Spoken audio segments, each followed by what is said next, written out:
এমন অনেক দিন গেছে, আমি অধীর আগ্রহে অপেক্ষায় থেকেছি। হেমন্তে পাতা ঝরার শব্দ শুনবো বলে নিঃশব্দে অপেক্ষা করেছি বনভূমিতে, কোনো বন্ধুর জন্য কিংবা অন্য অনেকের জন্য। হয়তো বা ভবিষ্যতেও অপেক্ষা করব।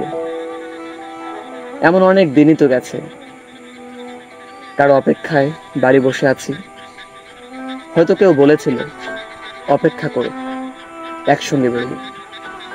এক শনিবার রাতে খুব ক্যাজুয়ালি কোনো বন্ধু ঘোরের মধ্যে গঙ্গানির মতো উচ্চারণ করেছিল, বাড়ি থেকে ভোরবেলা তোমাকে তুলে নেব।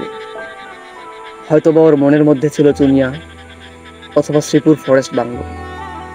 আমি অপেক্ষায় থেকেছি।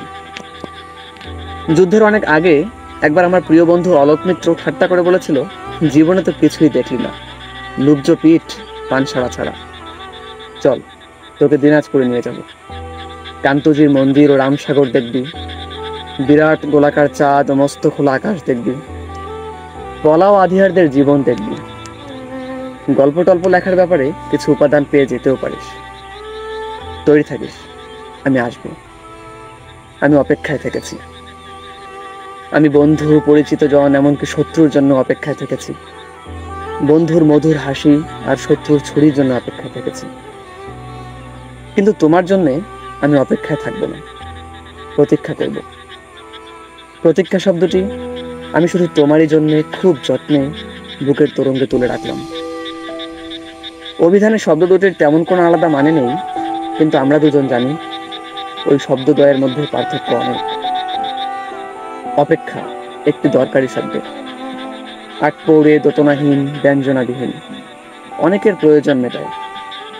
প্রতীক্ষায় আমাদের ব্যবহার্য সঠিক শব্দ, অনুমান অপর শব্দটি আমাদের ব্যবহারের অযোগ্য। আমরা কি একে অপরের জন্য প্রতীক্ষা করব না? আমি তোমার জন্য পথ প্রান্তে অশ্বথের মতো দাঁড়িয়ে থাকব। ওই বৃক্ষ অনন্তকাল ধরে যোগ্য পথিকের জন্য প্রতীক্ষমান। তুমি আমাকে দাঁড়িয়ে থাকতে বলো, আমি ঠায় দাঁড়িয়ে থাকবো অনর বিশ্বাসী।